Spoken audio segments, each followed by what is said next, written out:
Hey everyone, in this video we're going to do a few different things. The first thing we're going to do is check our workspace options to make sure we're all working on the same thing.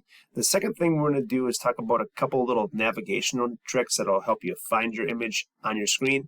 And then the third thing we're going to do is we are going to get started with color in Adobe Illustrator.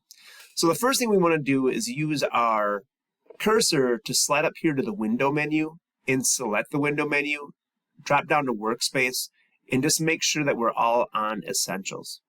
Essentials is the workspace that I work in, and if you go into any other ones, they have different tools and different looks, and it might be a little more confusing that way. So just check to make sure your check mark is on Essentials. The next thing we're going to do is we're going to slide down, and we are going to work on moving in the document. So if I use my scroll wheel, if I scroll up, my images slide down because I'm going up on the artboard. If I scroll down, my images scroll up because I'm going down on the artboard. If I push my scroll wheel in, it works like a button, and I can pan and bring my images wherever I want them in my artboard or in my workspace here. And lastly, if I hold the Alt key down, which is this keyboard, or the key to the left of the space bar on my keyboard, and I slide in or I slide out, I can zoom in and out of my workspace. So there's a few little, navigational tricks that will help you that way. Now, to get started with color, if I come in and look at this image first of all, you can see that we have a green background, surrounded with a red outline color. In a vector image, which what we're working with here in Adobe Illustrator, the inside is known as a fill color and the outside is known as a stroke color. If I use my selection tool, upper left-hand corner here, which is also the letter V for a shortcut, to select that green, you can see on the right-hand side in my properties menu now that it shows me that I have a green fill and a red stroke. Now I can edit these colors, and I'll modify and show you right now by selecting the green fill color.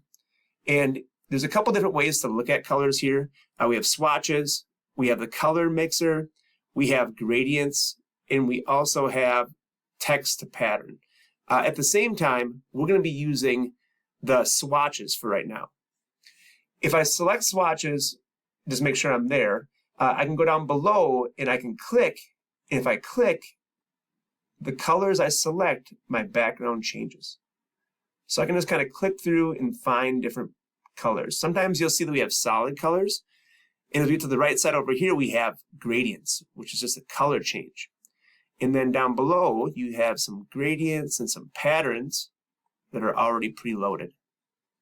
And there's ways to get more swatches or into more libraries by going into the Search Libraries menu, but I'll do that in a different video.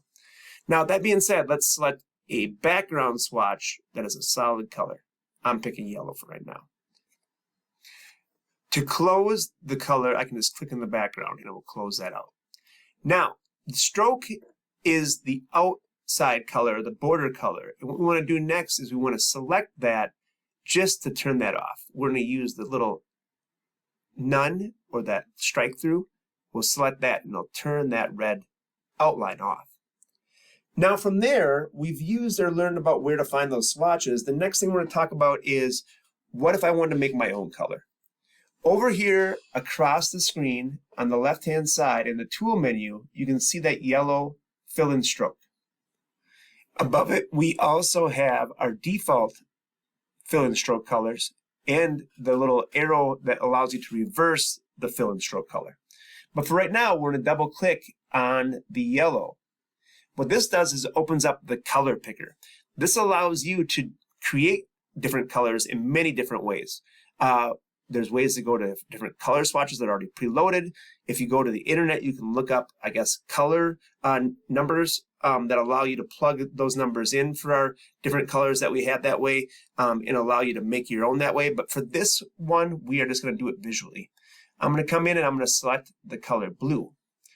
With that being said, over here, that just gets me into this area where I'm in the very upper left-hand blue right now. If I wanted to make this lighter or make this darker, I could go and pick any of these colors and it will change or modify that. So I'm just going to make it a little bit darker and brighter.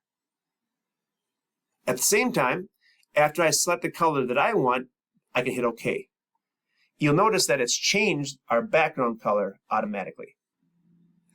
And this gets us to the last part of the video where what if we want to change a shape to the same color we just made? The way we can do that is by using our selection tool to select the shape that we want to change. And then we can use a tool called the eyedropper tool to select the color that we just made. And that will change our fill or change the color match our fill and our stroke of that previous color. Now, that's all we had to do in this video. But there's one more thing we always want to do after doing edits, and that is a save. So we want to come up here to the File menu and select File, slide down to where it has Save. Once we click these things, we might get a little pop-up that says that we are saving some legacy formats. Don't worry about that at all. Just hit Don't Show That Again and hit OK. And then lastly, thanks for watching this video. We have another video next that shows how to turn this in.